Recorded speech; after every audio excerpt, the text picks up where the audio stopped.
5 seconds. Start.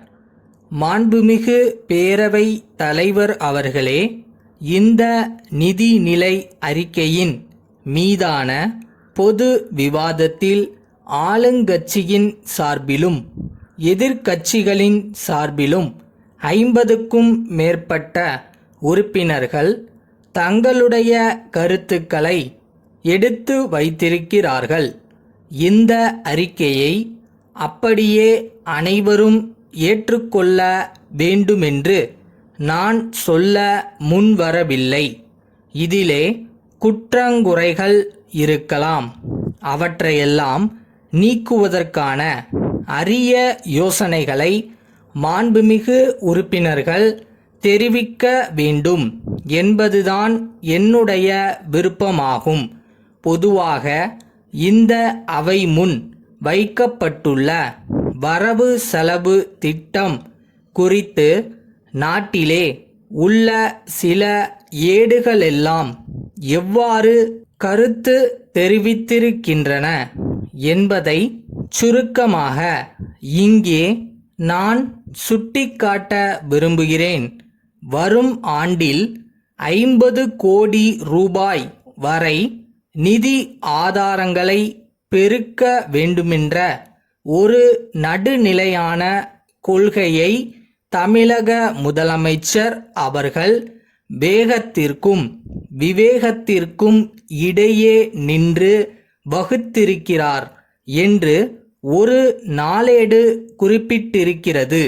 அநேகமாக எல்லா தரப்பு மக்களுக்கும் மனநிறைவு ஏற்படும் வகையில் நிதிநிலை அறிக்கை அமைந்துள்ளது என்றும் தொழில்களுக்கு கூடுதல் மின்சாரம் வழங்கப்பட இருப்பது வரவேற்கத்தக்கது என்றும் 3 புதிய தொழில் வளர்ச்சி மையங்களை அமைக்க உறுதியளித்திருப்பது பாராட்டுக்குரியது என்றும் ஒரு பத்திரிகை தலையங்கத்தில் தன்னுடைய கருத்தை வெளியிட்டிருக்கிறது.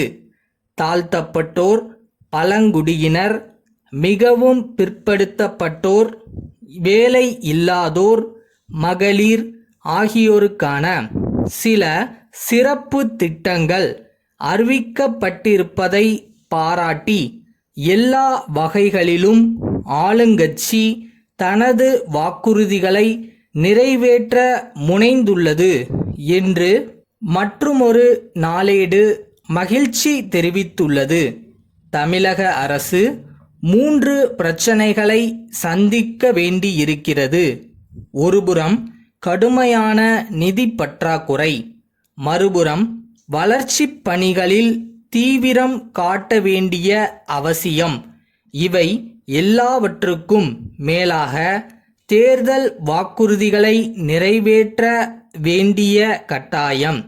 இந்த இக்கட்டான பிரச்சனைகளை இந்த அரசு தன்னுடைய முதல் நிதிநிலை அறிக்கையிலேயே சாமர்த்தியமாக சமாளித்தது மட்டுமல்லாமல் மக்களுடைய நம்பிக்கைக்கும் எதிர்பார்ப்புகளுக்கும் ஈடு கொடுத்திருக்கிறது என்று இன்னுமொரு தினப்பத்திரிகை கருத்து வெளியிட்டிருக்கிறது.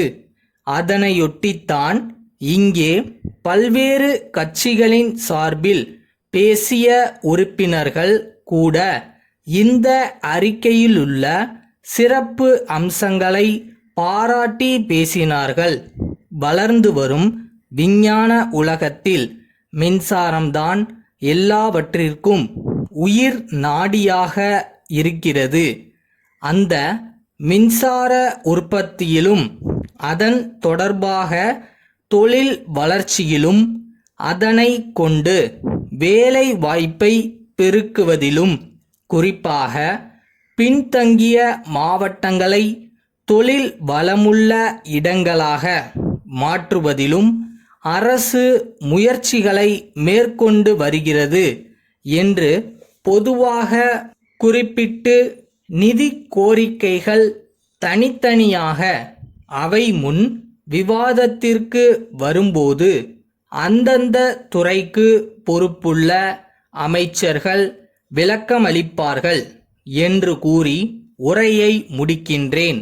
சென்னை புனித ஜார்ஜ் கோட்டையிலுள்ள தமிழ்நாடு அரசு தலைமைச் செயலாளர் அவர்கள் தஞ்சாவூர் மாவட்ட ஆட்சியருக்கு 8/10/1986 தேதியிட்டு அனுப்பும் கடிதம். அன்புடையீர், அண்மையில் புயல் மற்றும் பெருமழை காரணமாக ஏற்பட்ட வெள்ளத்தினால் எந்த அளவுக்கு பயிர்களும் சாலைகளும் கால்வாய்களும் குடியிருப்புகளும் சேதம் அடைந்துள்ளன என்பதையும் பாதிக்கப்பட்ட ஏழை எளிய மக்களுக்கு எந்த அளவு மாநில அரசு உடனடி நிவாரணம் அளித்துள்ளது என்பதையும் நேரில் கண்டறிந்து மத்திய அரசு எந்த அளவுக்கு நிதி உதவி அளிக்கக்கூடும் என்பதை பற்றியெல்லாம் ஆராய்ந்து பரிந்துரை செய்யும் பொருட்டு மத்திய அரசின் சார்பாக உயர்மட்ட குழுவினர் இம்மாதம் 20ஆம் தேதியன்று தஞ்சாவூருக்கு வருகை தருவார்கள். அவர்களுடன் சென்னையிலிருந்து வருவாய் வாரியத்தின் உறுப்பினரும் அங்கு வருவார். அவர்கள் 2 நாட்கள் தஞ்சாவூர் மாவட்டத்தில் சுற்றுப்பயணம் செய்து பாதிக்கப்பட்ட பகுதிகளை நேரில் பார்வையிடுவார்கள். அவர்களுடன் தாங்களும் நீர்ப்பாசன பொறியாளர்களும் மற்றும் சம்பந்தப்பட்ட அரசு துறை அதிகாரிகளும் சென்று நிலைமையை விளக்கி கூறுமாறு கேட்டுக்கொள்கிறேன். தங்கள் நம்பிக்கையுள்ள. கஷ்டப்படுறது உண்மையாக கஷ்டப்படுங்க. நீங்கள் கஷ்டப்படுறதுக்கான ஊதியம் கண்டிப்பாக இருக்கும். ஸோ டார்கெட் என்னன்னு ஃபிக்ஸ் பண்ணிட்டு போனீங்கன்னா யூ கேன் டெஃபினெட்லி அச்சீவ்.